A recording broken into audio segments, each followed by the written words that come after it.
ಒಂದಿಷ್ಟು ಸರಳತೆ ಇರ್ತದೆ ದೇವರ ಹೆಸರಲ್ಲಿ ಭಕ್ತಿ ಮಾಡುವಾಗ.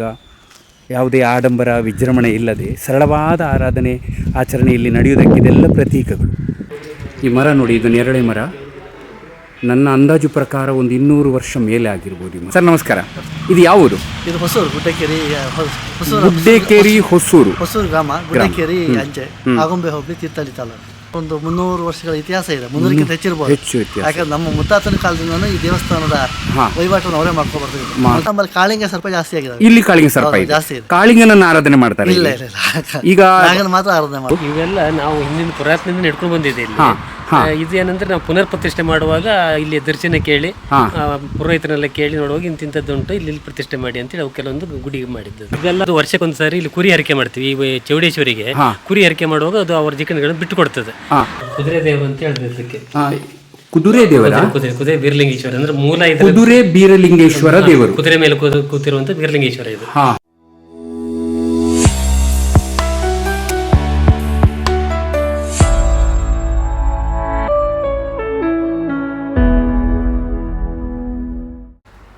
ಸ್ನೇಹಿತರೆ ನಮಸ್ಕಾರ. ನಾನು ಇವತ್ತು ತೀರ್ಥಹಳ್ಳಿ ಮಾರ್ಗವಾಗಿ ಹೊರಟಿದ್ದೇನೆ. ಹಾಗೆ ದಾರಿಯಲ್ಲಿ ಬರುವಾಗ ಹೊಸೂರು ಅಂತ ನನಗೊಂದು ಕಡೆ ಸಿಕ್ತು.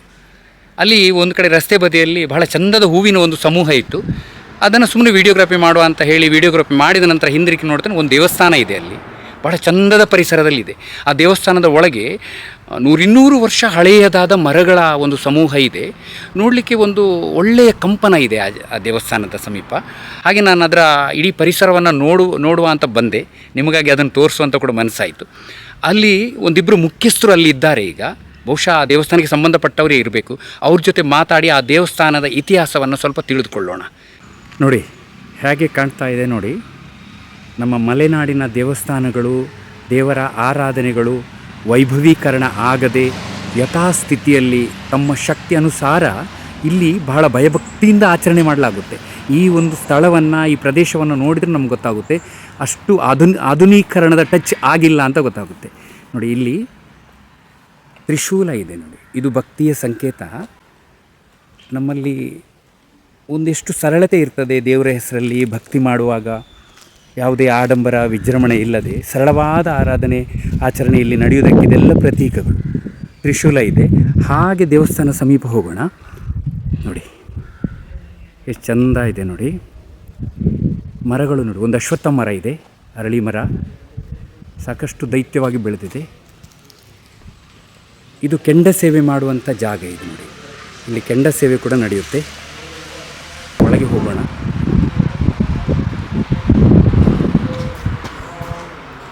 ಈಗ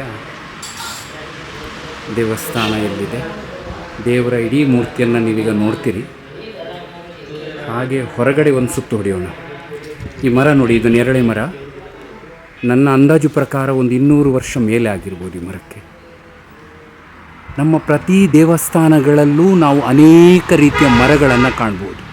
ಹಿಂದೆಲ್ಲ ನಮ್ಮ ಪೂರ್ವಜರು ವನದ ಒಳಗೆ ಅಥವಾ ಕಾಡಿನ ಒಳಗೆ, ಅರಣ್ಯದ ಒಳಗೆ ದೇವರನ್ನು ಪ್ರಶಾಂತ ಸ್ಥಳದಲ್ಲಿ ಆರಾಧನೆ ಮಾಡ್ತಾ ಇದ್ದಂತಹ ಕುರುಹು ನಾವು ಈಗಲೂ ಇಲ್ಲಿ ಕಾಣ್ತೀವಿ ನೋಡಿ. ಇಲ್ಲೊಂದು ಮರ ಇದೆ, ಇದು ನೇರಳೆ ಜಾತಿಯ ಮರನೇ ಅಂತ ಕಾಣುತ್ತೆ, ಆದರೆ ನನಗೆ ಸರಿಯಾಗಿ ಪರಿಚಯ ಇಲ್ಲ. ಈ 2-3 ಮರಗಳು, ಇಲ್ಲೊಂದು ಮರ ಇದೆ. ಈ ಪರಿಸರ ನೋಡಿ, ಈ ದೇವಸ್ಥಾನದ ಆವರಣ ಹೇಗಿದೆ ನೋಡಿ. ನಾವು ಪಾಗರ ಅಂತ ಕರಿತೀವಿ. ಇಷ್ಟು ಪ್ರಾಚೀನವಾಗಿ ನೈಸರ್ಗಿಕವಾಗಿ ಪ್ರಕೃತಿಗೆ ಹೊಂದಿಕೊಳ್ಳುವಂಥ ಒಂದು ಆವರಣ ಇದು ಆಗಿದೆ. ಈಗೆಲ್ಲ ಕಾಂಕ್ರೀಟೀಕರಣ ಆಗ್ತಾಯಿದೆ, ಸಿಮೆಂಟಿನ ಪಾಗಾರ ಆಗ್ತಾಯಿದೆ ನಮ್ಮ ಕಡೆ.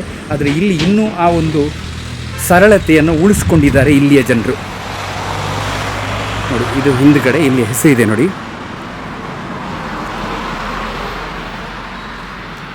ಬೀರಲಿಂಗೇಶ್ವರ ಸ್ವಾಮಿ ಅಂತೇಳಿ. ಹಾಗೆ ಒಂದು ಸುತ್ತು ಬರೋಣ. ಇಲ್ಲೊಂದು ಮರ ಇದೆ ನೋಡಿ, ಎಷ್ಟು ಚಂದ ಇದೆ ಈ ಮರ, ಹೇಗೆ ಉಳಿಸ್ಕೊಂಡಿದ್ದಾರೆ. ಸ್ವಲ್ಪ ಕಾಂಕ್ರೀಟೀಕರಣ ಆಗಿದ್ದರೆ ಆದರೂ ಕೂಡ ಆ ಪಾವಿತ್ರ್ಯತೆಯನ್ನು ಉಳಿಸ್ಕೊಂಡಿದ್ದಾರೆ. ಇದೆಲ್ಲ ದೇವಸ್ಥಾನದ ಒಂದು ಪರಿಸರ. ಮತ್ತು ಇಲ್ಲಿ ನೋಡಿ, ಈ ಬಗ್ಗೆ ಅವ್ರ ಹತ್ರ ಎಲ್ಲ ಮಾಹಿತಿಯನ್ನು ತಿಳ್ಕೊಳ್ಳೋಣ. ಇಲ್ಲೆಲ್ಲ ನೋಡಿ ಒಂದು ಶಿಲೆಗಳನ್ನು ಸ್ಥಾಪನೆ ಮಾಡಿ, ಇಲ್ಲಿ ನೋಡಿ ಇಲ್ಲೆಲ್ಲ ಶಿಲೆಗಳನ್ನು ಸ್ಥಾಪನೆ ಮಾಡಿ ಅದಕ್ಕೆ ಗಂಧ ಪ್ರಸಾದವನ್ನು ಹಾಕಲಾಗಿದೆ ನೋಡಿ. ಇದಕ್ಕೊಂದು ವಿಶೇಷತೆ ಇರಬೇಕು, ನಾವು ಅವರಲ್ಲೇ ಈ ವಿಷಯವನ್ನು ತಿಳಿದುಕೊಳ್ಳೋಣ. ನೋಡಿ ಇಲ್ಲಿ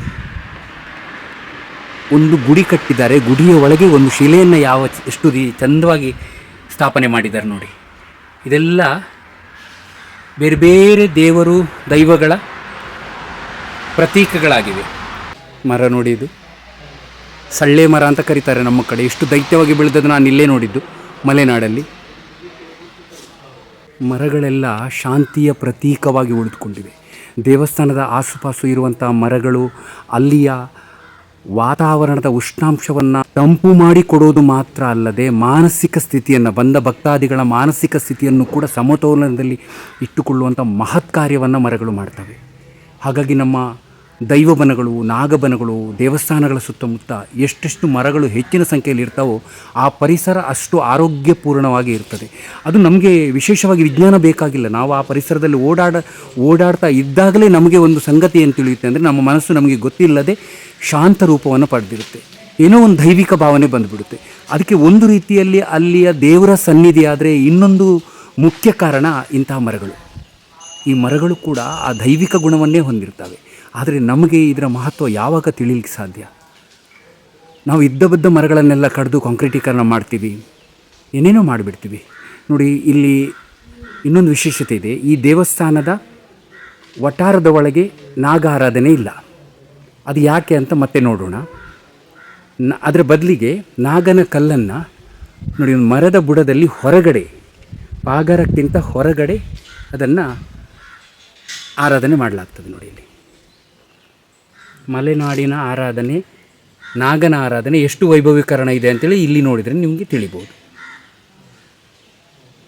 ಭಯಭಕ್ತಿಯ ಆಚರಣೆ, ಬಹಳ ಸರಳವಾದ ಆಚರಣೆ ಇಲ್ಲಿದೆ. ಒಂದು ಮರದ ಬುಡದಲ್ಲಿ ನಾಗನಿಗೆ ಆಸರೆ. ಮರಗಳು ಕೂಡ ನಾಗನಿಗೆ ಬೇಕು. ವೃಕ್ಷ ಮತ್ತು ನಾಗ ಅವಳಿ ಚೇತನ ಅಂತ ಕೂಡ ಹೇಳಲ್ಪಡ್ತದೆ ಇದೇ ಕಾರಣಕ್ಕೆ. ಎಲ್ಲೆಲ್ಲಿ ನಾಗಗಳಿರ್ತಾವೋ ಅಲ್ಲೆಲ್ಲ ಮರಗಳು ಇರಲೇಬೇಕಾದ ಒಂದು ಅವಶ್ಯಕತೆ, ಅನಿವಾರ್ಯತೆ ಇದೆ. ಈಗ ಈ ದೇವಸ್ಥಾನದ ಮಹತ್ವವನ್ನು ನಾವು ಇಲ್ಲಿಯ ಕೆಲವು ಮುಖ್ಯಸ್ಥರ ಜೊತೆ ಮಾತಾಡ್ತಾ ತಿಳಿದುಕೊಳ್ಳೋಣ. ಸರ್ ನಮಸ್ಕಾರ. ಇದು ಯಾವುದು? ಇದು ಹೊಸೂರು, ಗುಡ್ಡೇಕೇರಿ ಗುಡ್ಡೇಕೇರಿ ಹೊಸೂರು ಗ್ರಾಮ, ಗುಡ್ಡೇಕೇರಿ ಅಂಚೆ, ಆಗುಂಬೆ ಹೋಬಳಿ, ತೀರ್ಥಹಳ್ಳಿ ತಾಲೂಕು, ಹೌದು, ಶಿವಮೊಗ್ಗ ಜಿಲ್ಲೆ. ಇದು ಈ ದೇವಸ್ಥಾನದ ಹೆಸರೇನು ಸರ್? ಶ್ರೀ ಬೀರಲಿಂಗೇಶ್ವರ ದೇವರು. ಬೀರಲಿಂಗೇಶ್ವರ ದೇವಸ್ಥಾನ. ಬೀರಲಿಂಗೇಶ್ವರ, ಬ್ರಹ್ಮಲಿಂಗೇಶ್ವರ ಬೇರೆ ಬೇರೆನಾ ಅಥವಾ ಏನೋ ಹೇಳಿದ್ರಿ? ಮತ್ತೆ ಬ್ರಹ್ಮಲಿಂಗೇಶ್ವರ ಅಣ್ಣ ತಮ್ಮ ಅಂತ ಹೇಳ್ತಾರೆ, ಗೊತ್ತಿಲ್ಲ. ಕರೆಕ್ಟ್. ಈ ದೇವಸ್ಥಾನಕ್ಕೆ ಸುಮಾರು ಒಂದು 300 ವರ್ಷಗಳ ಇತಿಹಾಸ ಇದೆ, 300ಕ್ಕಿಂತ ಹೆಚ್ಚಿರಬಹುದು. ಯಾಕಂದ್ರೆ ನಮ್ಮ ಮುತ್ತಾತನ ಕಾಲದಿಂದನೂ ಈ ದೇವಸ್ಥಾನದ ವಹಿವಾಟನ್ನು ಅವರೇ ಮಾಡ್ಕೊಬರ್ತಿದ್ರು. ಮೊದಲು ಸಣ್ಣ ಒಂದು ಗುಡಿ ಇತ್ತು ಹೆಂಚಿಂದು. ಸಬ್ಸಿಕ್ವೆಂಟ್ ಆಗಿ ಅದನ್ನ ರಿನಿವೇಶನ್ ಮಾಡಿ ಸ್ವಲ್ಪ ಕಾಂಕ್ರೀಟೀಕರಣ ಆಗಿದೆ. ಅದಕ್ಕಿಂತ ಮೊದಲು ಪೂರ್ತಿ ಕಾಡೆ ಇತ್ತು, ಫುಲ್ ಕಾಡೆ ಇತ್ತು. ನಾನು ಆಗ ನಿಮ್ಮ ಹತ್ರ ಬಂದಾಗ ಒಂದು ಪ್ರಶ್ನೆ ಕೇಳಿದೆ, ಮರಗಳು ಯಾಕಿರ್ತಾವೆ ಅಂತ. ಮರ ಅಂದ್ರೆ ಇಲ್ಲಿ ಬಿರ್ಲಿಂಗೇಶ್ವರ ದೇವಸ್ಥಾನ ಇದೆಯಲ್ಲ, ಇದು ಗ್ರಾಮ ದೇವರು. ಇಲ್ಲಿ ಬೇರೆ ದೇವರುಗಳು ಇದಾವೆ. ಗ್ರಾಮ ದೇವತೆಗಳು. ಹೌದು, ರಕ್ತೇಶ್ವರಿ, ರಕ್ತೇಶ್ವರಿ, ಚೌಡೇಶ್ವರಿ. ಮತ್ತೆ ಇದು 7-8 ದೇವರುಗಳು. ಇದೆಲ್ಲ ಕಲ್ಲುಗಳು ಕೂಡ. ಇದು ಕಲ್ಲುಗಳು ಇಲ್ಲಿ ಈ ಊರಿನಲ್ಲಿ ಯಾರು ತೀರ್ಕೊಂಡು ಹೋಗಿದ್ದಾರೆ ಅವರ ಹೆಸರಿನಲ್ಲಿ ಸತ್ತೋಗಿ 1 ವರ್ಷ ಆದ್ಮೇಲೆ ಒಂದೊಂದು ಕಲ್ಲು ಹಾಕಿ ಪೂಜೆ ಮಾಡೋದು ಪ್ರತಿ ವರ್ಷ. ಅಂದ್ರೆ ಯಾರು ಪ್ರಮುಖ ವ್ಯಕ್ತಿಗಳು ಅಂತಲ್ಲ, ಈ ದೇವಸ್ಥಾನಕ್ಕೆ ಸಂಬಂಧಪಟ್ಟವರು, ಈ ಊರಿನವರು. ಈ ಊರಿನ ಈ ದೇವಸ್ಥಾನವನ್ನು ಯಾರು ನಂಬ್ಕೊಂಡಿದ್ದಾರೆ ಅವತ್ತಿಂದ ಬಹಳ ವರ್ಷಗಳಿಂದ ನಂಬ್ಕೊಂಡಿದಾರಲ್ಲ, ಈಗ ಸುಮಾರು ಮನೆಗಳಿದಾವೆ. ಎಲ್ಲರೂ ಅದರಲ್ಲಿ ನಂಬಿಕೆ ಇಲ್ಲ. ಅವರಿಗೆ ಇಲ್ಲೇ ಅಕ್ಕಪಕ್ಕದಲ್ಲಿ ಅವರದೇ ಆದ ದೇವರುಗಳಿದಾವೆ. ಇಲ್ಲಿ ಇದು ನಮ್ಮ ಫ್ಯಾಮಿಲಿ ಇದು. ನಿಮ್ಮ ಫ್ಯಾಮಿಲಿ? ನಮ್ಮ ಫ್ಯಾಮಿಲಿ, ಹೌದು, ನಮ್ಮ ಫ್ಯಾಮಿಲಿ. ಅಂದ್ರೆ ಈ ದೇವಸ್ಥಾನ ಕೂಡ ನಿಮ್ಮ ಫ್ಯಾಮಿಲಿಗೆ ಸಂಬಂಧಪಟ್ಟ? ನಮ್ಮ ಫ್ಯಾಮಿಲಿ ಅವತ್ತು ನೋಡ್ಕೊಂಬಂದಿದ್ದು ನಮ್ಮದು, ಜೊತೆಗೆ ಊರಿನವರು ಇದ್ದಾರೆ. ಈಗ ಇದರಲ್ಲಿ ನಮ್ಮ ಮುತ್ತಜ್ಜನಿಂದ ಹಿಡಿದು ಎಲ್ಲದೂ ಬರುತ್ತೆ. ನಮ್ಮ ತಂದೆ, ಮುತ್ತಜ್ಜ, ಅವರೆಲ್ಲರದ್ದು ಕಲ್ಲುಗಳಿದಾವೆ ಇಲ್ಲಿ. ಇದು ಬೇರೆ ಬೇರೆ ಊರಿನ ಬೇರೆ ಬೇರೆ. ಇದು ನಿಮ್ಮ ಫ್ಯಾಮಿಲಿ ಇದು ಅಂತ ಹೇಳ್ತೀರಿ? ಇದರಲ್ಲಿ ಯಾವ ಅಂತ ಗೊತ್ತಾಗ್ತದ ಸರ್? ಇದು ನಮ್ಮ ತಂದೆದು, ನಮ್ಮ ದೊಡ್ಡಪ್ಪ ಕೃಷ್ಣಪ್ಪ ಹೆಗಡೆ ಅಂತ ಬಿಟ್ಟು ಅವ್ರದ್ದು. ಅವರು ನೋಡ್ಕೋತಿದ್ರು ಮ್ಯಾನೇಜ್ಮೆಂಟ್. ನಮ್ಮ ತಂದೆ ನೋಡ್ಕೋತಾ ಇದ್ರು. ಅದಕ್ಕೂ ಮೊದಲು ನಮ್ಮ ಅಜ್ಜ ವೆಂಕಪ್ಪೇಡೆ ನೋಡ್ಕೋತಾ ಇದ್ರು. ಅಂದ್ರೆ ಇದನ್ನ ಉಸ್ತುವಾರಿ ನೋಡ್ಕೊಂಡ ಎಷ್ಟು ತಲೆಮಾರುಗಳಿವೆ ಅವರದ್ದೆಲ್ಲ. ಹೌದೌದು, ಮುತ್ತಜ್ಜನಿಂದ ಇಲ್ಲಿದೆ ಕಲ್ಲುಗಳಿದಾವೆ. ಇಲ್ಲಿ ಮುತ್ತಜ್ಜನ ಕಾಲದಿಂದ, ಅದಕ್ಕಿಂತ ಹಿಂದೆ ಇಲ್ಲ. ಮುತ್ತಜ್ಜನ ಸುಮಾರು ಒಂದು 1930ರಿಂದ ಇದೆ. 30ರಿಂದ ಅಂದ್ರೆ ಹೆಚ್ಚು ಕಮ್ಮಿ ಇಸ್ವಿಯಿಂದ ತೀರ್ಕೊಂಡಿದಾರಲ್ಲ ಅವ್ರ ಕಲ್ಲುಗಳಿದಾವೆ. ಅಂದ್ರೆ 96, 100 ಹತ್ರ 100 ವರ್ಷ ಆಯ್ತು. ಈಗ 100 ವರ್ಷದ ಕಲ್ಲುಗಳು ಇಲ್ಲಿವೆ. ಇವೆಲ್ಲ ಹೌದು, 100 ವರ್ಷದ ಕಲ್ಲುಗಳಿವೆಲ್ಲ. ಇದೆಲ್ಲ ಈ ಕಲ್ಲುಗಳೆಲ್ಲ 100 ವರ್ಷದ ಕಲ್ಲುಗಳಿವೆ. ಓಹೋ. ಆ ನಂತರ ಮತ್ತೆ ಇದು ಸ್ವಲ್ಪ ಇದು ನೋಡಿ, ಇದು ಮುರಕಲ್ಲು. ಇದು ಕೂಡ ಅದೇ ಅಲ್ವಾ? ಮೊದಲು ಈಗ ಸ್ವಲ್ಪ ಒಳ್ಳೆ ಕಲ್ಲು.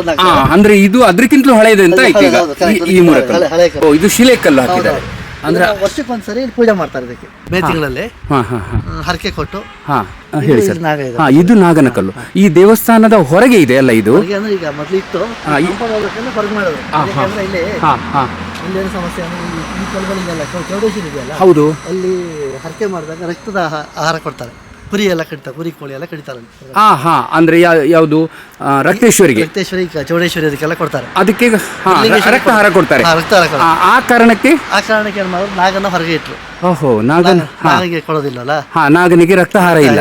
ಹಾಗೆ ಬಿರ್ಲಿಂಗೇಶ್ವರನಿಗೂ ಇಲ್ಲ ರಕ್ತಹಾರ. ಬೀರಲಿಂಗೇಶ್ವರ ದೇವರಿಗೂ ಇಲ್ಲ. ಇಲ್ಲ ಇಲ್ಲ ಉಳಿದ ರಕ್ತೇಶ್ವರಿ ರಕ್ತೇಶ್ವರಿ ಏನು ಕೊಡ್ತಾರೆ ಇಲ್ಲಿ ಆಹಾರ ಅಂದ್ರೆ ಯಾವ್ದೆಲ್ಲ ಬಲಿ ಕೊಡ್ತಾರೆ? ಕುರಿ ಕಡಿತಾರೆ, ಕುರಿ ಕಡಿತಾರೆ, ಕೋಳಿ ಕಡಿತಾರೆ, ಕೋಳಿ ಕಡಿತಾರೆ. ಮತ್ತೆ ಕೋಣ ಅದು ಇದು ಏನಿಲ್ಲ. ಈಗಲೂ ನಡೀತಾ ಇದೆಯಾ ಪ್ರತಿ ವರ್ಷ? ಅದು ನಡೀತಾ ಮೊನ್ನೆ ನಡೀತು. ಮೊನ್ನೆ ಮಂಗಳವಾರ ದಿನ, ಮಂಗಳವಾರ ಹಾ ದೇವಿಯ ದಿನ ಅಂತೇಳಿ ಒಂದು ಬರ್ತದೆ. ಈ ಮೇ ತಿಂಗಳಲ್ಲಿ ಯಾವತ್ತಾದ್ರೂ ಒಂದಿನ ಅದನ್ನು ಮಾಡ್ತಾರೆ. ಓ ನಾಗನಿಗೆ ನಿಮ್ಗೆ ಯಾವ ಯಾವ ದಿನ ಅದನ್ನ ಆರಾಧನೆ ಮಾಡ್ತೀರಿ? ಆರಾಧನೆ ಅಂದ್ರೆ ನಾಗನ ಆರಾಧನೆ ನಾರ್ಮಲ್ ಆಗಿ ಅದು ಒಂದು ವರ್ಷ ಪೂಜೆ ಮಾಡ್ತಾರೆ. ನಾಗರ ಪಂಚಮಿ ದಿನ ಮಾಡ್ತೀರಿ. ಮಾಡ್ತಾರೆ. ಆಮೇಲೆ ಕಾರ್ತಿಕ ಮಾಸದಲ್ಲಿ ದೀಪ ಮಾಡ್ತಾರೆ. ಕಾರ್ತಿಕ ಮಾಸದಲ್ಲಿ ದೀಪಾವಳಿ ಆಗತ್ತಲ್ಲ, ಹೌದು, ಅವಾಗ ದೀಪ ಮಾಡ್ತಾರೆ. ಅದು ನಾಗನಿಗೆ ಸಂಬಂಧಪಟ್ಟ ದೀಪ ಅಲ್ಲ, ಈ ದೇವಸ್ಥಾನ ದೀಪ ಇಲ್ಲೂ ನಡೆಯುತ್ತೆ. ಅಂದ್ರೆ ಇದು ನಾಗರ ಪಂಚಮಿ ದಿನ ಮಾತ್ರ ಇದಕ್ಕೆ ನಾಗಾರಾಧನೆ ನಡೀತದೆ. ನಡೆಯುತ್ತೆ. ಅದು ಬಿಟ್ಟರೆ ದೀಪಾರಾಧನೆ ಬಂದ್ಬಿಟ್ಟು ಹೆಚ್ಚು ಕಡಿಮೆ ಒಂದು ತಿಂಗಳು, ಅಕ್ಟೋಬರ್ ತಿಂಗಳ ಅಲ್ಲ, ನಾವು ಇದರಲ್ಲಿ ದೀಪಾವಳಿ ಇದೆಯಲ್ಲ, ದೀಪಾವಳಿ ಸಂದರ್ಭದಲ್ಲಿ ದೇವಸ್ಥಾನದಲ್ಲೂ ದೀಪೋತ್ಸವ ಆಗುತ್ತೆ. ಸೈಮಲ್ಟೇನಿಯಸ್ ಅಲ್ಲೂ ಕೂಡ ದೀಪೋತ್ಸವ ಆಗುತ್ತೆ. ಈಗ ನಾಗನ ವಿಚಾರದಲ್ಲಿ ಕೆಲವು ನಂಬಿಕೆಗಳಿವೆಯೇ ಸರ್ ಇಲ್ಲಿ ಸಾಮಾನ್ಯ ಹೊಸೂರಲ್ಲಿ? ಈಗ ಬಹಳ ನಂಬ್ತಾರೆ. ಯಾವ ರೀತಿ ನಂಬ್ತಾರೆ? ತಪ್ಪು ನಂಬಿಕೆಗಳ ಅಥವಾ ನಂಬಿಕೆಗಳಲ್ಲಿ ಏನು ಯಾವ ರೀತಿ ಆಗ ದೋಷ ಅದು ಇದೆಲ್ಲ ನಂಬಿಕೆಗಳಿವೆ? ಹೌದು, ಬಹಳ ನಂಬ್ತಾರೆ ದೇವರ ಬಗ್ಗೆ. ಹೌದು, ದೇವರು ಹಾಗಾಗಿ ಇಲ್ಲಿ ನಾಗಾರಾಧನೆ ಬಹಳ ಜಾಸ್ತಿ ಇದೆ. ಇಲ್ಲಿ ಎಲ್ಲ ಇಲ್ಲೇ ನಮ್ಮೂರಲ್ಲೇ ನಾಗರ ಕಲ್ಗಳ ಅಂದ್ರೆ ಇದು ಮಾಡ್ಬಿಟ್ಟು ಅದಕ್ಕೊಂದು 7-8 ಹತ್ತು ಇಲ್ಲೇ ಇದೆ. ಇಲ್ಲಿ ಒಂದು ಅರ್ಧ ಕಿಲೋಮೀಟರ್ ದೂರದಲ್ಲಿ 7-8 ಇದಾವೆ ಆ ಥರದ್ದು. ನಾಗಮಂಡಲ ಆಗುತ್ತೆ ಇಲ್ಲಿ. ನಾಗಮಂಡಲ ಒಂದೊಂದ್ಸರಿ ದೊಡ್ಡದಾಗ ಅಲ್ಲೊಂದು ಮಾಡಿದ್ರು ಅಷ್ಟೇ. ಬಹಳ ಮಾಡಿದ್ರೆ ಇಲ್ಲಿ ಅವರೇ ಮಾಡಿದ್ರ ಹೊರಗಿನಿಂದ ಬಂದವರು ಕಸ್ಬಿಟ್ಟೆ ಮಾಡ್ತಾರೆ. ನಿಮ್ಮ ಕುಂದಾಪುರ ಆಚೆಯಿಂದ ಬಂದವರು ಇಲ್ಲಿ ನಾಗಮಂಡಲ ಮಾಡ್ತಾರೆ. ಇಲ್ಲಿಯವರು ಯಾರು ನಾಗಮಂಡಲ ಅಂತ ಮಾಡ್ತಾ ಇಲ್ಲ. ನಾಗನ ದೋಷದ ಬಗ್ಗೆ ಏನೆಲ್ಲ ಕಲ್ಪನೆ ಇದೆ ನಿಮ್ಮಲ್ಲಿ ಅಂದಾಜು? ನಾಗದೋಷದ ಬಗ್ಗೆ ನನಗಷ್ಟೇ ಏನಿಲ್ಲ ನಿಮ್ಮಲ್ಲಿ. ನಾಗ ಹೆದರ್ಕೊ, ನಾಗ ಅಂದ್ರೆ ಏನೋ ಒಂದು ಭಯ ಭಕ್ತಿ ಎರಡೂ ಇದೆ. ಭಯ ಭಕ್ತಿ ಇದೆ. ಈಗ ನಾಗರ ಹಾವು ಎಲ್ಲಾದ್ರೂ ಅಕಸ್ಮಾತ್ತಾಗಿ ನಿಮ್ಮ ಒಟ್ಟಾರೆ ಸುತ್ತಮುತ್ತ ಕಂಡ್ರೆ ಇಲ್ಲಿ ಅದನ್ನ ಏನು ಹೊಡೆದು ಓಡಿಸಿ ಸಾಯಿಸ್ತಾರಾ ಅಥವಾ ಕಾಲದಲ್ಲಿ ಹಾವು ಬಂದ್ರೆ ಹೊಡೆದು ಓಡಿಸ್ತಿದ್ರು ಇಲ್ಲಿ ಇದೆಲ್ಲ ಕಡೆ ಇದ್ದಂಥದ್ದು. ಈಗ ಈ ನಡುವೆ ಯಾರು ನಾಗರಿಗೆ ಹೊಡೆಯೋದಿಲ್ಲ, ಅವೆಲ್ಲ ಕಡಿಮೆ ಮಾಡಿ. ಆಮೇಲೆ ಕಾಳಿಂಗ ಸರ್ಪ ಜಾಸ್ತಿ ಆಗಿದೆ. ಇಲ್ಲಿ ಕಾಳಿಂಗ ಸರ್ಪ ಜಾಸ್ತಿ ಇದೆ. ಕಾಳಿಂಗನನ್ನ ಆರಾಧನೆ ಮಾಡ್ತಾರೆ. ಇಲ್ಲ ಈಗ ನಾಗನ ಮಾತ್ರ ಆರಾಧನೆ ಮಾಡ್ತಾರೆ. ಹೆಬ್ರಿ ಕಡೆ ಹೋದ್ರೆ, ಹೆಬ್ರಿ ಆಗುಂಬೆ ಕಡೆ ಹೋದ್ರೆ ಅಲ್ಲಿ ಕಾಳಿಂಗ ಸರ್ಪವನ್ನ ಕಾಡ್ಯ ಅಂತ ಆರಾಧನೆ ಮಾಡ್ತಾರೆ. ನಾಗನ ಹಾಗೆ ಕಾಡ್ಯ ದೈವ ಅಂತ ಇದೆ, ಕಾಡ್ಯ ದೇವರು ಅಂತ ಆರಾಧನೆ ಮಾಡ್ತಾರೆ. ಕಾಳಿಂಗ ಬೇಕಾದಷ್ಟು ಬಹಳ ಇದೆ. ಇಲ್ಲಿ ಯಾರಾದ್ರೂ ಕಾಳಿಂಗ ಹಿಡಿಯೋರು ಬರ್ತಾರಾ? ಬರ್ತಾರೆ. ನಮ್ಮ ಗೌರಿಶಂಕರ್ ಅವರು ಬರ್ತಾರೆ, ಈಗಲೂ ಬರ್ತಾರೆ. ಎಲ್ಲಾದ್ರೂ ಇಲ್ಲಿ ಬಂದಾಗ ಹೇಳ್ತೀವಿ, ಅವ್ರು ರೆಸ್ಕ್ಯೂ ಮಾಡ್ಕೊಂಡು ಹೋಗ್ತಾರೆ. ಬಂದ್ರೆ 2-3 ದಿನ ಉಳ್ಕೊಳ್ತದೆ ಆಕ್ಚುಲಿ. ಕಾಳಿಂಗ ಬರುವುದು ಮುಖ್ಯವಾಗಿ ಒಂದೇ ಕಾರಣಕ್ಕೆ, ಒಂದು ಆಹಾರ. ನನ್ನ ಪ್ರಕಾರ ಆಹಾರ ಕೆರೆಯನ್ನು ಹುಡ್ಕೊಂಡು ಬಂದ್ರೆ ಒಟ್ಟಾರಕ್ಕೆ ನಾಗರಾವು ಎಲ್ಲ ಹಾವುಗಳನ್ನು ತಿಂತವೆ. ನಿಮ್ಮಲ್ಲಿ ಕೆರೆ ಹಾವುಗಳನ್ನು ಜಾಸ್ತಿ? ಹೋದ ವರ್ಷ ನಮ್ಮ ಚಿಕ್ಕಪ್ಪನ ಮನೆ ಹತ್ರ ಬಂದ್ಬಿಟ್ಟು ದೊಡ್ಡ ನಾಗರ ಹಾವು ಇಡೀ ಹಾವು ನುಂಗಿಬಿಡ್ತು. ಅವಾಗ ನೀವು ತಪ್ಪಿಸ್ಲಿಕ್ಕೆ ಏನಾದ್ರು ಹೋಗಿದ್ದಾರೆ? ನಾಗರ ಹಾವು ದೇವರು ನಮ್ಮ ಆರಾಧನೆಯಲ್ಲಿ, ಹಾಗಾಗಿ ಅದೇನು ಮಾಡಿಲ್ಲ. ಅರ್ಧ ನುಂಗ್ಬಿಟ್ಟಿತ್ತು. ಗೌರಿಶಂಕರ್ ಬರಕ್ ಹೇಳಿದ್ವಿ, ಅವ್ರು ಬಂದ್ರು, ಅವ್ರದ್ದು ವಿಡಿಯೋಗ್ರಾಫ್ ಮಾಡ್ಕೊಂಡ್ರು. ಬಟ್ ಅದನ್ನ ಮುಟ್ಲಿಲ್ಲ ಅದನ್ನ, ಯಾಕಂದ್ರೆ ಅದನ್ನ ಅರ್ಧ ತಿಂದಾಗ ಮುಟ್ಟಿದ್ರೆ ಆ ಹಾವನ್ನು ಹೊರಗೆ ಹಾಕುತ್ತೆ. ಮತ್ತೆ ಅದು ವೇಸ್ಟ್. ಅದ್ರ ಆಹಾರ ತಪ್ಪಿಸಿದಾಗ ತಿಂದ್ರೆ ಅದಕ್ಕೆ 1 ತಿಂಗಳು ಆಹಾರ ಆಗುತ್ತೆ ಅದಕ್ಕೆ. ಹಾಗಾಗಿ ಅದನ್ನೇನು ಮುಟ್ಟಕ್ಕೆ ಹೋಗ್ಲಿಲ್ಲ. ಅದು ಕೆರೆ ಹಾವು ಸಿಕ್ಬಿಟ್ರೆ ಮತ್ತದು ಖುಷಿ. ಅದು ಹೌದು, ಪ್ರಿಯವಾದ ಆಹಾರ. ಅದು ಎಷ್ಟು ಸ್ಪೀಡ್ ಆದ್ರೂ ಅಟ್ಟಿಸ್ಕೊಂಡು ಹೋಗುತ್ತೆ. ಅದು ಹೋಗೋ ಸ್ಪೀಡೇ ಗೊತ್ತಾಗುತ್ತೆ. ಕೆರೆ ಹಾವು ಇಲ್ಲ ನಮ್ಮಲ್ಲಿ. ಕೆರೆ ಹಾವು ಸ್ಪೀಡ್ ಆಗಿ ಬಂತು ಅಂದ್ರೆ ಹಿಂದ್ಗಡೆ ಕಾಳಿಂಗ ಬರ್ತಾ ಇದೆ ಅಂತ ಲೆಕ್ಕ. ಒಂದು ಅರ್ಧ ಗಂಟೆಲಿ ಬರುತ್ತೆ. ಈ ತೋಟ ಗದ್ದೆಗಳೆಲ್ಲ ಇರೋದ್ರಿಂದ ದಟ್ಟ ಕಾಡು ಕೂಡ ಉಂಟು ಈಚೆಲ್ಲ. ಬೇಕಾಷ್ಟು ಕಾಡಿದೆ. ಇಲ್ಲಿಂದ ನನಗೆ ಇನ್ನೊಂದು ಅರ್ಧ ಕಿಲೋಮೀಟರ್ ಹೋದ್ರೆ, ಅರ್ಧ ಕಿಲೋಮೀಟರ್ ಹೈವೇ ಇಂದ ಆ ಕಡೆ ನಿಮ್ಗಿನ್ನ ಎಲ್ಲಿ ಇದುವರೆಗೆ ಇದೆ ಫಾರೆಸ್ಟ್. ಸಿದ್ದಾಪುರದವರೆಗೆ ಅಲ್ಲಿ ತನಕ ಕವಲಿದುರ್ಗ, ವೆಸ್ಟರ್ನ್ ಘಾಟ್ಸ್ ಫುಲ್. ಒಂದು 8-10 ಕಿಲೋಮೀಟರ್ ವೆಸ್ಟರ್ನ್ ಘಾಟ್ ಶುರು ಆಗುತ್ತೆ. ಥಿಕ್ಕೆಸ್ಟ್ ಫಾರೆಸ್ಟ್. ಇನ್ನೂ ಹೆಚ್ಚು ಕಾಡಿತ್ತು, ಈಗಿಲ್ಲ. ಮರಗಳೆಲ್ಲ ಹೋಗಿದಾವೆ, ಕೆಲವು ಮರ ಕಡಿದಿದ್ದಾರೆ, ಬಿದ್ದೋಗಿದೆ. ಬಿದ್ದೋದ್ಮೇಲೆ ಯಾರು ಅದನ್ನ ಮತ್ತೆ ಬೆಳೆಸಕ್ ಹೋಗಿಲ್ಲ. ಇದು ಆಕ್ಚುಲಿ ಒರಿಜಿನಲಿ ಒಂದು ಬನ ಅಂದ್ರೆ ಥಿಕ್ಕೆಸ್ಟ್ ಫಾರೆಸ್ಟ್. ಒಳ್ಳೆ ಫಾರೆಸ್ಟ್, ಚೆನ್ನಾಗಿತ್ತು. ಹತ್ತತ್ರ ಮರಗಳಿತ್ತು ಅಲ್ಲಿ. ಅದು ಏನಾಯ್ತು, ಬರ್ತಾ ಬರ್ತಾ ಮರಗಳು ಕಡಿಮೆ ಆಯ್ತು. ಈಗ ದೇವಸ್ಥಾನ ಇವತ್ತಿನ ಸಮಾಜಕ್ಕೆ ಸರಿಯಾಗಿ ನಾವು ಒಂದು ಗೋಡೆ ಕಟ್ಟಿದೀವಿ, ಒಂದಿಷ್ಟು ಟೈಲ್ಸ್ ಹಾಕಿದೀವಿ, ಮಾಡರ್ನೈಸೇಷನ್ ಆಗಿದೆ. ಮಾಡರ್ನೈಸೇಷನ್ ಏನಿದೆ, ಆದ್ರೆ ಆವರಣ ಮಾತ್ರ ಹಾಗೆ ಹಿಂದಿನದ್ದೇ ಶೈಲಿಯಲ್ಲಿ ಬಹಳ ಚಂದ ಉಂಟು. ಇದೆಲ್ಲ ನಮ್ಮ ಪ್ರಾಚೀನ ಒಂದು ನೆನಪಿದು. ಹೀಗೆ ಇರ್ತದೆ. ಸರ್, ಧನ್ಯವಾದ. ಸಾಕಷ್ಟು ವಿಷಯ ಶೇರ್ ಮಾಡ್ಕೊಂಡ್ರಿ ಸರ್. ನಮಸ್ಕಾರ. ತಮ್ಮ ಹೆಸರು? ನನ್ನ ಹೆಸರು ನೇಮರಾಜ್ ಅಂತ. ನೇಮರಾಜ್. ತಾವು ಇಲ್ಲಿ ಇಲ್ಲಿ ದೇವಸ್ಥಾನದ ಕಾರ್ಯದರ್ಶಿ. ಕಾರ್ಯದರ್ಶಿ. ಸರ್ ಇದು ಈಗ ಯಾವ? ಇದು ಚೌಡೇಶ್ವರಿ ಅಂತೇಳಿ. ಚೌಡೇಶ್ವರಿ ಅಂತೇಳಿ. ಅದು ಮೂಲ ಬೀರಲಿಂಗೇಶ್ವರ. ಅದು ಪರಿಹಾರ ದೇವರು. ಓಕೆ, ಮಾಡ್ಕೊಳ್ಬೋದು ಒಂದು ನಿಮಿಷ. ಚೌಡೇಶ್ವರಿ ಇದು ಶಿಲೆಯ ಸರ್? ಇದು ತುಂಬಾ ಹಳೆಯದ್ದು. ಇದು ಹಿಂದೆ ಬರೀ ಕಲ್ಲಿತ್ತು. ಅದು ಸಾಧಾರಣ 80-83 ಪುನರ್ ಪ್ರತಿಷ್ಠೆ ಮಾಡುವಾಗ ವಿಗ್ರಹ ಮಾಡಿದ್ದು. ಓಹೋ. ಅದು ಸರ್ ಇಲ್ಲಿ ಈಗ ಇರುವಂತದ್ದು ಇದು ಪಂಜುರ್ಲಿ. ಇದು ಪಂಜುರ್ಲಿ ಅಂತ. ಅವೆಲ್ಲ ಪರಿವಾರ ದೇವರುಗಳು. ಓಹೋ, ಪಂಜುರ್ಲಿ. ಪಂಜುರ್ಲಿ ಪ್ರತೀಕ ಇದು ಶಿಲೆ ಅಲ್ಲ. ಇದು ಸರ್? ಇದು ಕಲ್ಲುಕುಟಿ. ಇದು ಕಲ್ಲುಕುಟಿ ಅಂತಾರೆ. ನಮ್ಮಲ್ಲಿ ಕಲ್ಕುಡ ಅಂತ ಹೇಳ್ತಾರೆ, ನಿಮ್ಮಲ್ಲಿ ಕಲ್ಲುಕುಟಿಗ ಅಂತ ಹೇಳ್ತಾರೆ. ಆ ನಂತರ ಇದು ಯಕ್ಷಿ. ಸರ್ ಈಗ ಇದು ಎಷ್ಟು ಹಳೆಯ ಶಿಲೆಗಳು ಈ ಪ್ರತೀಕಗಳು? ಇವೆಲ್ಲ ನಾವು ಹಿಂದಿನ ಪುರಾತನದಿಂದ ನಡ್ಕೊಂಡು ಬಂದಿದೆ ಇಲ್ಲಿ. ಇದೇನಂದ್ರೆ ನಾವು ಪುನರ್ ಪ್ರತಿಷ್ಠೆ ಮಾಡುವಾಗ ಇಲ್ಲಿ ದರ್ಶನ ಕೇಳಿ ಪುರೋಹಿತನೆಲ್ಲ ಕೇಳಿ ನೋಡುವಾಗ ಇಂತಿಂತದ್ದುಂಟು, ಇಲ್ಲಿ ಪ್ರತಿಷ್ಠೆ ಮಾಡಿ ಅಂತೇಳಿ ಅವು ಕೆಲವೊಂದು ಗುಡಿಗೆ ಮಾಡಿದ್ದು. ಶಿಲೆ ಬಹಳ ಪ್ರಾಚೀನ ಅಂದ್ರೆ ಬಹಳ ಹಿಂದೆ ಇದ್ದ ಆ ಶಿಲೆಯನ್ನೇ ನೀವು ಮತ್ತೆ ಅದನ್ನೇ ಸ್ಥಾಪನೆ ಮಾಡಿದ್ರಿ. ಕೆಲವುಗಳು ಅದೇ ಶಿಲೆಯನ್ನು ಭೂಗತಾಗಿ ಅದನ್ನ ಎತ್ತಿಟ್ಟು ನಂತರದಲ್ಲಿ ಅದನ್ನ ಒಂದು ಗುಡಿ ಮಾಡಿ ಒಬ್ಬರು ಒಂದು ಗುಡಿ ಕಟ್ಟಿಕೊಟ್ಟಿದ್ದು ಮಾಡಿದ್ದಾರೆ. ಅಂದ್ರೆ ಆ ಶಿಲೆಯ ಮೂಲಕನೇ ಇನ್ನೂ ನಿಮ್ಮಲ್ಲಿ ಆರಾಧನೆ ಅಲ್ಲಿ ಅದು ಭೂತರಾಯ. ಯಾವುದು? ಭೂತರಾಯ. ಇದೆಲ್ಲ ಅವ್ರ ಜಕಣಿಗಳಂತ ಕೊಟ್ಟಿರ್ತಾರೆ ಇಲ್ಲಿ. ಇಲ್ಲಿ ಜಕಣಿಗಳಂತ ಹೇಳಿದ್ರೆ ಇಲ್ಲಿ ಎಲ್ಲ ಈ ಊರಿನಲ್ಲಿ ಗ್ರಾಮದಲ್ಲಿ ತೀರಿರ್ತಾರಲ್ಲ, ತೀರ್ಕೊಂಡು ಹೋದವ್ರನ್ನ ಇಲ್ಲಿ ದೇವರ ಅಂತ ಹೇಳ್ತಾರೆ, ಅದ್ರ ಮುಷ್ಟಿನಲ್ಲಿ ಇರ್ತದೆ. ಅದಕ್ಕೆ ಜಕಣಿಗಳಂತ. ಅದು ವರ್ಷಕ್ಕೊಂದ್ಸಾರಿ ಇಲ್ಲಿ ಕುರಿ ಹರಿಕೆ ಮಾಡ್ತೀವಿ. ಈ ಚೌಡೇಶ್ವರಿಗೆ ಕುರಿ ಹರಿಕೆ ಮಾಡುವಾಗ ಅದು ಅವ್ರ ಜಕಣಿಗಳನ್ನ ಬಿಟ್ಟು ಕೊಡ್ತದೆ. ಅವಾಗ ಏನ್ ಮಾಡ್ಬೇಕಂದ್ರೆ ಅವರು ಯಾರ್ಯಾರು ವಾರಸದಾರ ಇರ್ತಾರೆ ಅವರ ಕುಟುಂಬದವ್ರು ಬಂದು ಅದಕ್ಕೆ ಅವರು ಹಣ್ಣು ಕಾಯಿ ಕೊಟ್ಟು ಅವ್ರು ಪ್ರಾರ್ಥನೆ ಮಾಡಿ ಪೂಜೆ ಮಾಡ್ಕೊಂಡು ಹೋಗ್ತಾರೆ. ಪ್ರತಿ ವರ್ಷಕ್ಕೊಂದ್ಸಾರಿ ಮೇ ತಿಂಗಳ ಅವರ ಪ್ರತೀಕವಾದ ಜಕಣಿಗಳ ಪ್ರತೀಕವಾದ ಕಲ್ಲು ಒಂದೊಂದು ಕುಟುಂಬದವರದ್ದು. ಅವ್ರದೆಲ್ಲ ಜಕಣಿಗಳು ಮೊನ್ನೆ ಆಯ್ತು. 19ನೇ ತಾರೀಕು ಎಲ್ಲ. ಮತ್ತೆ ಭೂತರಾಯ ಅಂತ ಹೇಳಿ ಇದು ಭೂತರಾಯ. ಇದು ಕೂಡ ಶಿಲಾರೂಪದಲ್ಲೇ ಇದೆ. ಎಷ್ಟು ಚಂದ ಇದೆ ಅಲ್ವಾ ಸರ್ ಇದೆಲ್ಲ? ಭೂಗತವಾದಂತ ಕಲ್ಲನ್ನ ಮತ್ತೆ ಎತ್ತಿ ಮತ್ತೆ ಪ್ರತಿಷ್ಠಾಪನೆ ಮಾಡಿದ್ದು. ಇದು ರಕ್ತೇಶ್ವರಿ. ಸರ್ ರಕ್ತೇಶ್ವರಿಯನ್ನ ಯಾವ ದೇವರ ಮೂಲ ಅಂತ ಏನಾದರೂ ಇದೆ? ಇಲ್ಲ, ರಕ್ತೇಶ್ವರಿ ಅಂತೇಳಿ ಇದು ಮಾಡ್ತಾರಲ್ಲ. ಆ ನಂತರ ಇದು ಸರ್ ಜಟ್ಟಿಗೇಶ್ವರ. ಅದು ಈಶ್ವರನದ್ದೇ ಒಂದು ಗಣಗಳು.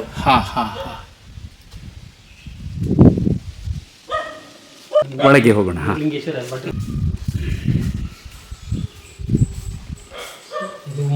ಕುದುರೆ ದೇವರು ಅಂತ ಹೇಳಿದ್ದಕ್ಕೆ ಕುದುರೆ ದೇವರ ಕುದುರೆ ಬೀರಲಿಂಗೇಶ್ವರ ಅಂದ್ರೆ ಮೂಲ ಕುದುರೆ ಬೀರಲಿಂಗೇಶ್ವರ ದೇವರು. ಕುದುರೆ ಮೇಲೆ ಕೂತಿರುವಂತ ಬೀರಲಿಂಗೇಶ್ವರ ಇದು ಮೂಲತಃ ಬೀರ ಅಂದ್ರೆ ಬೀರಲಿಂಗೇಶ್ವರ ಅಂದ್ರೆ ವೀರಲಿಂಗೇಶ್ವರ ದೇವರು. ಮೂಲ ಏನಂತ ಹೇಳಿದ್ರೆ ನಾವು ವರ್ಷಕ್ಕೊಂದ್ಸಾರಿ ಮಾರಣ ಕಟ್ಟಿದ ಮೂಲ ಅಂತ ಬಂದಿದೆ ನಮಗೆ. ನಾವು ಪ್ರತಿ ವರ್ಷ ಮಕರ ಸಂಕ್ರಾಂತಿಗೆ ಇಲ್ಲಿಂದ ದರ್ಶನ ಪಾತ್ರೆ ಕರ್ಕೊಂಡು ಹೋಗಿ ಅಲ್ಲಿ ತೀರ್ಥ ಸ್ನಾನ ಮಾಡಿಸಿ ಎಲ್ಲಿ ಮಾರಣಕಟ್ಟೆ ಆ ನಂತರ ಅಲ್ಲಿಂದ ಪ್ರಸಾದ ತರ್ತೇವೆ. ಆಮೇಲೆ ಇಲ್ಲಿ ಗಡಿ ಪೂಜೆ ಅಂತ ಮಾಡ್ತೇವೆ ದೇವಸ್ಥಾನ ಲೆಕ್ಕದಲ್ಲಿ. ಅದಾದ ನಂತರ ಒಂದು ತಿಂಗಳಲ್ಲಿ ನಾವು ಶಿವರಾತ್ರಿ ಮಾಡುವಾಗ ದರ್ಶನ ಎಲ್ಲ ಬರ್ತದೆ. ಪ್ರತಿ ಹುಣ್ಣಿಮೆಗೆ ದರ್ಶನ ಇರ್ತದೆ ಇಲ್ಲಿ. ಪ್ರತಿ ತಿಂಗಳು ಇರ್ತದೆ. ಪ್ರತಿ ತಿಂಗಳು ಹುಣ್ಣಿಮೆಗೆ ವರ್ಷಕ್ಕೊಂದ್ಸಲ ದೊಡ್ಡ ಜಾತ್ರೆ ನಡೀತದೆ. ಶಿವರಾತ್ರಿ ಮಹಾಶಿವರಾತ್ರಿಯಲ್ಲಿ ಗೆಂಡ ಎಲ್ಲ ನಡೀತದೆ ಇಲ್ಲಿ. ಗೆಂಡ ಸೇವೆ ಅಲ್ಲಿ ಹಾಕಿದ್ದಾರೆ. ಅದೇ ವೀರಲಿಂಗೇಶ್ವರ ಹಳೆ ವಿಗ್ರಹ ಇತ್ತು. ಬಹಳ ಚಂದ ಇದೆ ಸರ್.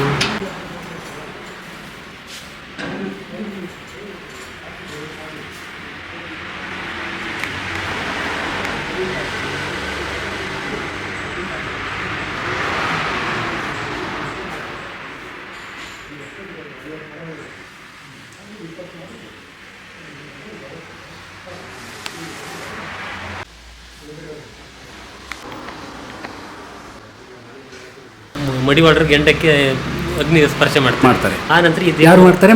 ಮಡಿವಾಳರು ಬಟ್ ಅದಾದ ನಂತರ ಅವರು ಗೆಂಡ ಮಾಡೋದು ಮಡಿವಾಳರಲ್ಲಿ. ಅವ್ರು ಮಾಡಿ ಹೋದಾಗ ಇದು ದೇವರು ಹೊಳೆ ಸ್ನಾನಕ್ಕೆ ಹೋಗ್ತದೆ. ಇಲ್ಲಿ ಹೊಳೆ ಇದೆ, 1.5-2 ಕಿಲೋಮೀಟರ್ ಆಗ್ತದೆ.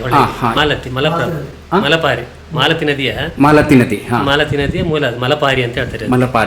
ಅಲ್ಲಿಗೆ ಹೋಗ್ತಾರೆ. ಪಾತ್ರೆಗಳನ್ನ ಕರ್ಕೊಂಡು ಹೋಗ್ತೇವೆ. ಅಲ್ಲಿ ಹೋಗೋಗಿ ಇವರಿಗೆ ಏನು ಇದಿರುವುದಿಲ್ಲ. ಆ ಹೊಳೆ ಸ್ನಾನ ಮಾಡಿ ಮೇಲೆ ಬರುವ ನಾವು ಭಾರಿ ಪ್ರಾರ್ಥನೆ ಮಾಡ್ತೇವೆ. ಅಂದ್ರೆ ಅಷ್ಟು ನಮಗೆ ಅಬ್ರ ಬೇಡ, ಪಾತ್ರಿ ಸುಸ್ತಲಿದ್ದಾರೆ ಅಂತೇಳಿ.